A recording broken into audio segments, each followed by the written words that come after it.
बिस्मिल्लाहिर्रहमानिर्रहीम। आज जो है हम लेक्चर नंबर 4 डिस्कस करेंगे। इसका जो टाइटल है ए short history of optical emission spectroscopy. चूँकि हम एडवांस इमिशन स्पेक्ट्रोस्कोपी पढ़ रहे हैं तो उनसे पहले हम इनकी एक बैकग्राउंड पढ़ेंगे आज के लेक्चर में, और इसके बाद जो दूसरा लेक्चर है यानी लेक्चर नंबर 5 उसमें भी हम जो है इसकी हिस्ट्री थोड़ी सी डिस्कस करेंगे। Flames and electrical discharges have been an important part of chemical analysis for a long time. Flame और जो इलेक्ट्रिकल डिस्चार्ज है, चाहे वो आर्क है या स्पार्क है, वो पहले भी लोग उसको केमिकल एनालिसिस के लिए यूज़ करते थे। जिस तरह फ्लेम टेस्ट है, फ्लेम टेस्ट बेसिकली है फ्लेम फोटोमीटर या फ्लेम स्पेक्ट्रोस्कोपी भी उसको कहते हैं। इन 1752, 26-year-old Thomas Melville of Glasgow wrote of his observation of a bright yellow light emitted from a flame produced by burning a mixture of alcohol and sea salt। यानी उन्होंने अपनी book में ये बात लिखी थी कि एक येलो लाइट जो है इमिट होती है जब हम दरियाई नमक जो है वो लेके अल्कोहल में डिज़ोल्व करके उसको जलाते हैं, उसको फ्लेम तक ले आते हैं, तो वो येलो लाइट येलो कलर जो है ऑब्टेन होता है। When the alcohol contain no salt the yellow colour disappeared. लेकिन जब वो उसमें सी साल्ट नहीं होता था तो वो जो है येलो कलर नहीं देता था। ये basically this was due to the sodium ion, तो इसलिए या सोडियम एलिमेंट की वजह से वो येलो कलर देता था। It has been said that if Melville had not died a year later, spectrochemical analysis might have gotten a much earlier start। अगर वो फौत ना होती तो वो जो है स्पेक्ट्रोस्कोपी अपना जो सफ़र है वो जल्दी स्टार्ट कर लेती। One of the first use of spark for chemical analysis was reported in 1776 by Alexandro Volta। उसने भी एक एक्सपेरिमेंट किया था, तो ये 1776 में। वोल्टा had discovered a way to produce a static electric charge strong enough to create spark। He was fascinated का मतलब है strongly attracted and interested। He was fascinated by the different colors of sparks that he could obtain by sparking different materials। जब वो spark तक चीज़ों को ले आता था तो डिफरेंट कलर्स जो है वो obtain होते थे। Eventually he was able to identify certain gases by colors emitted when he applied a spark to them। तो उन्होंने काफ़ी सारे जो है कलर भी ऑब्टेन किए थे of the different colour of the different gases. During the late 18 and early 19th centuries, Fraunhofer and other looked at spectra emitted by flames and spark, often comparing them to spectra emitted from the sun and the planet। तो इन्होंने भी जो है ये Fraunhofer और दूसरे लोग जो है उन्होंने भी फ्लेम और स्पार्क से जो स्पेक्ट्रा ऑब्टेन किया था that was similar comparable to the sun and the planet। In 1826 W.H. Talbot reported a series of experiments in which he observed the coloring of flames by a variety of salts. ये भी एक scientist था, उन्होंने भी flame पे काफ़ी सारा काम किया था. Unfortunately, the utility of his work was not recognized for several decades. लेकिन ये बदकिस्मती से उसका काम जो है वो कोई नहीं जानता था for several decades, यानी कई दहाइयों तक.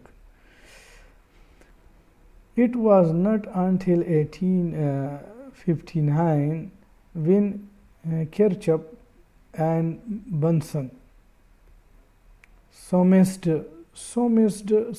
supposed that something is true without any evidence to confirm it. ये इसमें आर जो है वो साइलेंट है कि किरचॉफ और बंसन ये भी टू साइंटिस्ट थे. उन्होंने भी जो है इसको एक्सप्लेन किया था that the sharp line spectra from flame were produced by atoms and not molecules, that the nature of the emission spectra was beginning to be understood. उन्होंने ये कि जो फ्लेम से हमें स्पेक्ट्रा आता है this is due to the atoms not the molecules. तो इसलिए आप लोगों ने जो है पढ़ा भी होगा कि जो इमिशन स्पेक्ट्रोस्कोपी है वो बेसिकली एटॉमिक स्पेक्ट्रोस्कोपी, जिस तरह मैंने आप लोगों को इनिशियल लेक्चर में बताया था. Much of their work was made possible by Bunsen development of a burner which produced a nearly transparent non-luminescent flame. और ये बंसन बेसिकली ये बंसन बर्नर नाम सुना होगा आप लोगों ने. दिस इज ये that was a scientist who developed a burner और उसको बंसन बर्नर भी कहते हैं. तो उन्होंने भी जो है कुछ अपने जो उन्होंने बर्नर डेवलप किया था वो भी बेसिकली फ्लेम ही था. तो उन्होंने काफ़ी सारे जो है वो ऑब्जर्वेशन नोट की थी. This is the same burner that practically every chemist since Bunsen has used at one time और अनदर टाइम. ये वही बर्नर है जो कि आजकल यूज़ किया जाता है.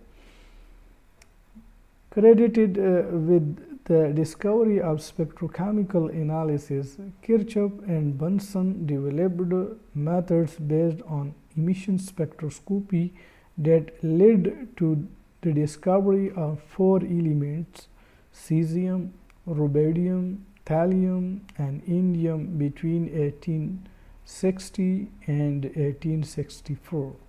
के ये एलिमेंट्स जो है these were discovered based on the emission spectroscopy. In the beginning of the 20th century, the sharp lines that appear in the light emitted from electrical arc in spark were a driving force for sciences.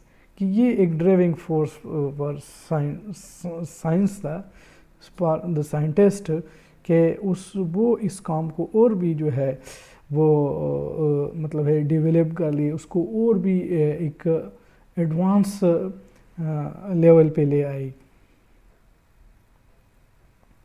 These atomic lines were used to define the discrete energy levels that exist in atoms and were thus one major test of theories developed with quantum mechanics.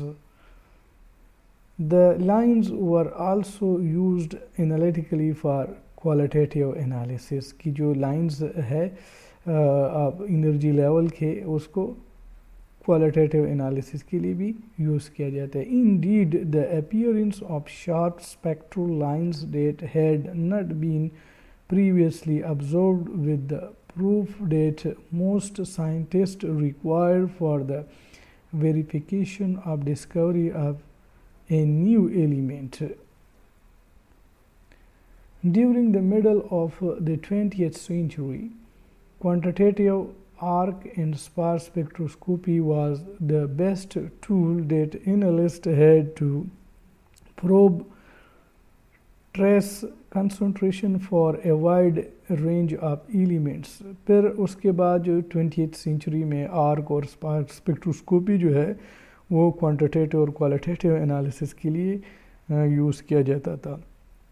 The sample preparation techniques used were for many samples difficult and are time consuming. ये भी sample preparation भी एक step है which is very difficult in some cases.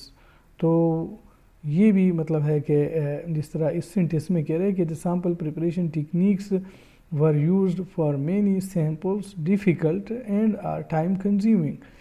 Conductive अब उसका जो हाल था कि वो कैसे उसको हम डायरेक्टली एनालाइज कर ली, क्योंकि बाज़ केस में सैम्पल डिज़ोल्व नहीं होता, बाज़ केस में वो कंडक्टिव नहीं होता, बाज़ केस में वो जो है वो एक रिप्रेजेंटेटिव पोर्शन हम नहीं ले सकती थी, तो वो इतना इनहोमोजीनियस होता था.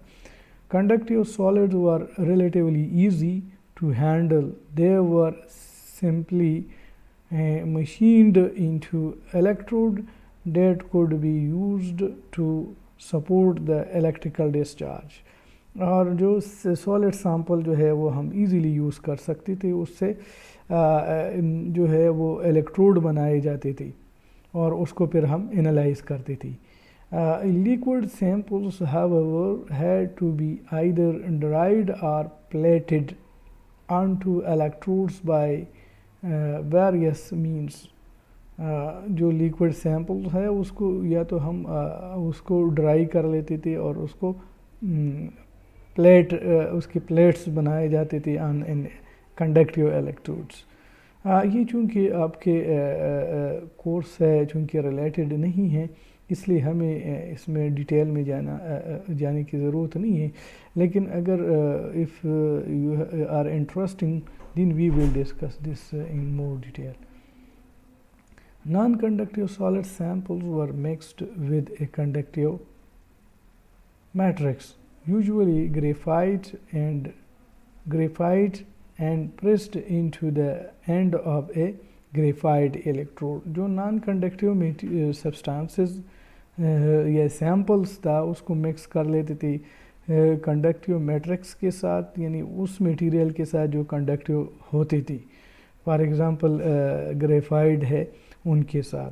इन addition to difficulty in handling all but the conductive solid samples, the quality of the data obtained was not very good. यानी उनका जो रिज़ल्ट हमें हासिल होता था वो इतना एक्यूरेट नहीं होता था.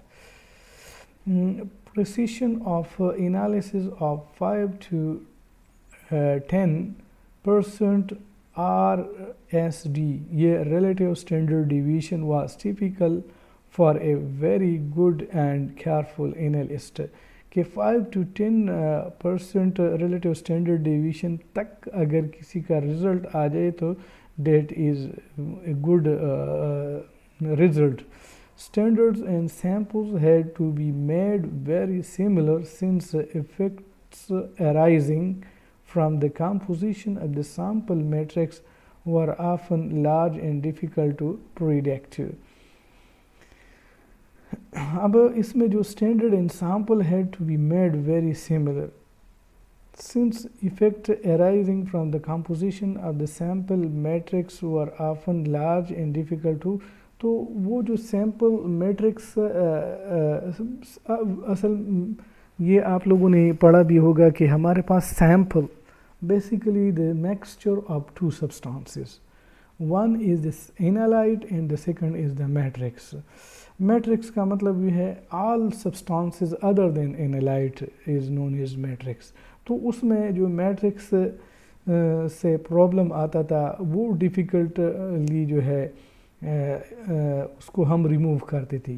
This type of analysis is still use today in foundries. A foundry is a factory that produces metal castings. where the samples can be made easily into electrode. The range of the sample concentrations is limited and a library of matched standard material already exists.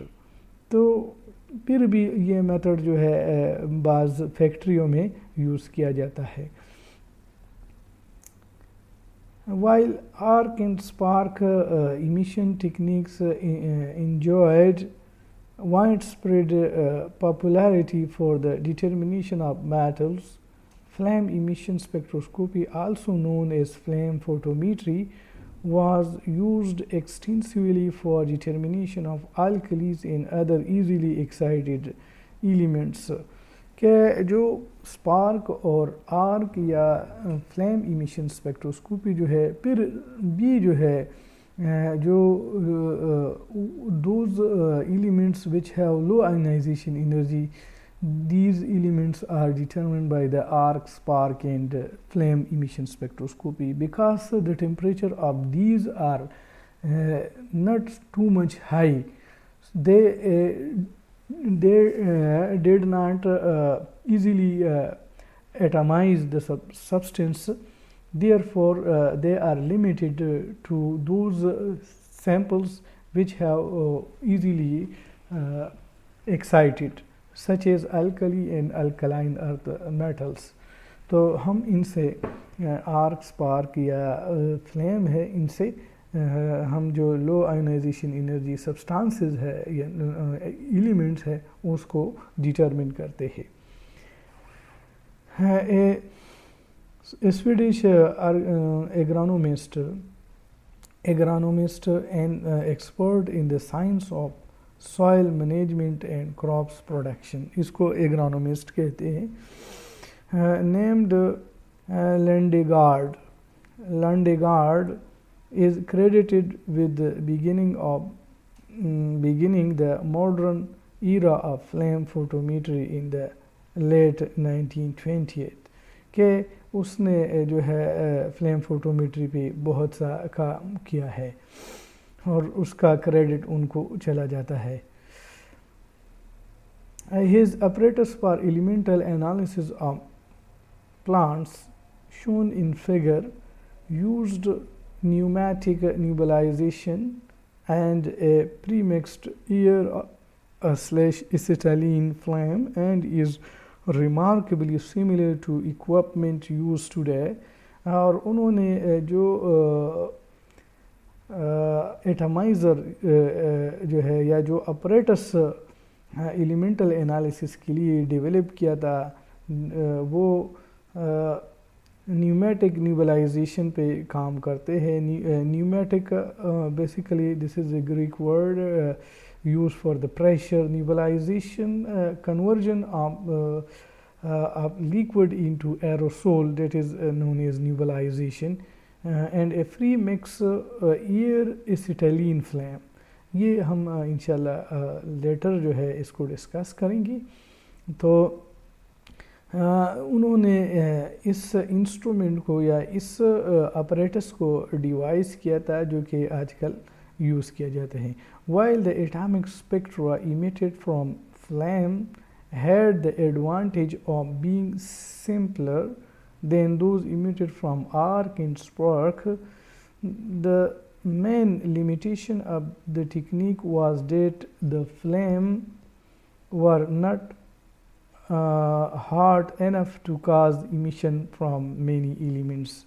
कि वो इतना मतलब temperature उसका इतना नहीं है कि हर element के लिए उसको यूज़ किया जा सके.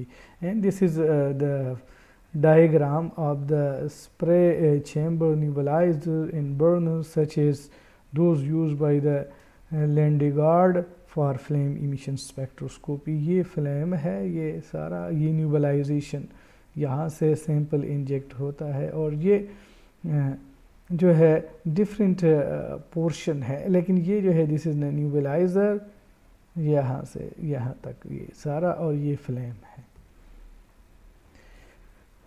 Despite that limitation, several successful commercial instruments were based on the technique many of which are still in use today. The most widespread use of the technique is in clinical labs for determining sodium and potassium levels in blood and other biological materials. जो हम sodium और potassium को blood sample में determine करते हैं, क्योंकि इसका temperature low होता है, जिस तरह मैंने पहले भी कहा है कि इनका टेम्परेचर लो होता है, तो इसको alkali in alkaline earth metal के लिए यूज़ करते हैं। और सोडियम और पोटाशियम जो है, these are the alkali metals and has low ionization energy. आज का जो ये लेक्चर है, this was a short history of optical emission spectroscopy.